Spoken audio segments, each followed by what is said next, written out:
Hello everyone, welcome to my channel EC Junction. In this video we are going to see the JK flip-flop in Verilog using Xilinx vVivato software. Okay, so if you don't know how to create a file, basic file, modules and etc. in the vVivato software, so for that please go and check my previous video on Half-Adder. There I had mentioned step-by-step demonstration of that. Now without wasting any time, let us see how we can write the JK flip-flop code in Verilog. Okay, so first of all, let us see the picture, the circuit diagram of JK flip-flop on your screen. Just have a quick look for your revision purpose. Okay, so here you can see we have J and K as our input. We have clock and we will use positive age triggered clock here. Okay, and there are two outputs, Q and Q bar. Q bar is basically the complement of Q and nothing more than that. Okay, now let us have a quick look onto your screen. There you can see that we have the truth table. Okay, so if you see the truth table, you can see that if the value of J and K is 0 0, we are considering always the clock is in positive age triggered only. Okay, we'll focus on J and K value. If J and K is 0 0, then the last value of Q will be retained. Okay, and if it is 0 1, then Q will be 0, and if it is 1 0, then the Q value of Q will be 1, and for the last combination, that is 1 1, the last value of Q will just get toggled. That means Q will become Q bar. Okay, so let us see how we can write the code. You can see my cursor moving. Okay, so I had already written the code to save the time. So module JK flip flop, you can give any name of your choice. We will have to define the inputs and output ports. Input J, input K, input clock. These all are according to the circuit diagram. And output is Q and Q bar. That's all our port definition. And we are ending with a semicolon in our port definition. And be careful, the last port you will define here, we will not add any comma. Okay, otherwise it will give error. Now we will initialize a value for Q, otherwise there may be some ambiguity while checking the simulation results. Okay, now let us see. We will add another statement, that is always at the rate post age clock. Okay, and this thing is written to mention whether the clock is positive age triggered, negative age triggered, or level triggered. Okay, if we didn't mention anything over here, then it would have been a level triggered clock. Pause age basically means positive age. Otherwise, we can also write neg age, that is negative age. Yes. Case statement. Case statement, we will check different cases, different combination of JK value. You can see how we can write multiple case statement. That means case statement for multiple variables. That is first case, then first bracket will open, and within comma, with separating by comma, within second bracket we will write the variables here J, comma K within second bracket, and everything is enclosed in first bracket. Okay, now the case statements are like this: to B00. Okay, if you don't know what does it mean, it is basically 2-bit, defining 2-bit. Okay, and this quotation marks single quote is given as a syntax only, and B defining binary number, and here the value of the 2-bit binary number. That means if 00, J is equal to 0, K is equal to 0, then we will return the value of Q, and so on and so forth. We had written the logics as per the truth table. Now one thing you may note, that why this one, why not equal to, why less than equal to sign? This basically is non-blocking assignment statement. If we write only equal to, that is blocking assignment statement, and it is non-blocking, and this type of assignment is done in sequential circuits. Okay, now we'll end the case statement here in case. And as we had already seen that for Q bar we don't need to do much of the thing, we will just complement for Q. and here we will write in module. And we will now have to do our test bench. Okay, for that what we need to do is that simulation source we need to select plus, and here add or create simulation sources. We will have to go next, we'll create a file and we'll finish that. Okay, I'd already done that procedure and written the test bench code. Here is our test bench code. Okay, so the test bench code, here we will write like this: module, any name you can give, and after that we will give a semicolon. Okay, not like the previous one that we will again write input, outputs and all those. We will not do that. The syntax will be like this: the module, the name of the test bench file.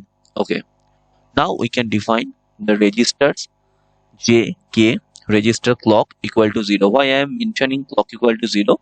Otherwise there will be an ambiguity. Okay, now see always. This always block basically, if something is happening regularly, repetitively, we use this always block. Okay, that means if some statements are for sure need to happen over and over, for that we use this always.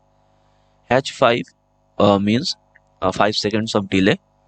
It may be second, picosecond, nanosecond, whatever it is in the time scale, that into 5 times. Okay, and clock equal to clock complement. What will it will do? It will periodically complement the clock. That means 1010 like that after each 5 seconds. Okay, now we will have to write basically we will have to call the inputs and outputs using this method jk flip-flop. This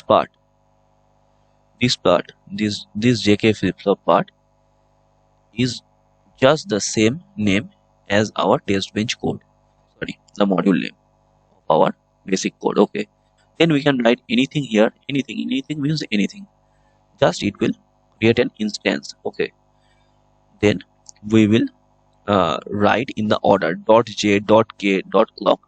These first things are basically the inputs and outputs of the main module we have created, and it must be in order. For example, initial begin, here we will write the code. Initial begin, j is defining 0, k equal to 0. We are taking a 5-second gap. We can take any gap. Okay, after that j equal to 0, k is equal to 1, like that. J and 20 second, 5, 20, anything you can give. Accordingly we will get the result in the simulation code. Okay, and all the combinations are written in this order. At the end we will end with $finish. Okay, and initial begin we have started here, that will be ended here after giving all the possible combinations we want to check for. Okay, and in module will end the test bench module. Okay, that is our test bench code and nothing else. Okay, now we will have to run this test bench code, then we can see the waveforms. For that, nothing we need to do. There you can see the simulation, so we'll go for run simulation and we will run behavioral simulation. It may take some time according to your RAM capacity. Okay, so let us wait. So here it is. Okay, let me maximize it. Okay, now you will be confused that what the hell is this. We cannot see any waveform, so don't worry, just click in this one. Okay, it will fit the best possible way. Click it, you can see the waveform. Okay, RTL analysis. Okay, after the simulation we will go to schematics. Okay, it will also take some time. Let's wait. Now I am sure that after watching this RTL level diagram you will be confused, but don't be so, because I know that the circuit diagram of JK flip-flop doesn't look like this, but This is internally made as we had written our code in behavioral simulation. In behavioral simulation, Xilinx or the Vivado software is not aware of how it will look exactly. That means the gates, it will just make one of its own, okay, as per the internal programming. That's why it is looking like this. Now, if you really want to make the JK flip-flop as it is the circuit diagram, then for that you will have to go for structural level modeling. Now we will proceed to synthesis. In synthesis, we will just do run synthesis and click OK.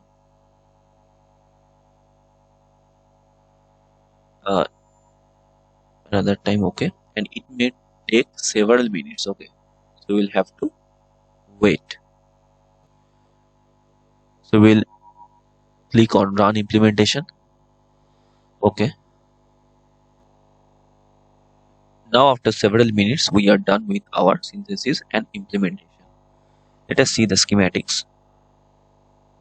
See, this is how the internal diagram using the LUTs of the FPGA will look like. Okay. Now see, now if you want to look at the power utilization report, you can do that clicking this one, report power, under the synthesis window. Okay, and see, this is our power report. Let me maximize it. According to your design, your FPGA board, this may vary. Okay, so okay, that is all for today. And if you like the video, give it a thumbs up, and you can also share with your friends and subscribe to my channel to see more and more videos on Verilog, VHDL, and also several topics related to electronics and communication engineering. Okay, thank you very much once again.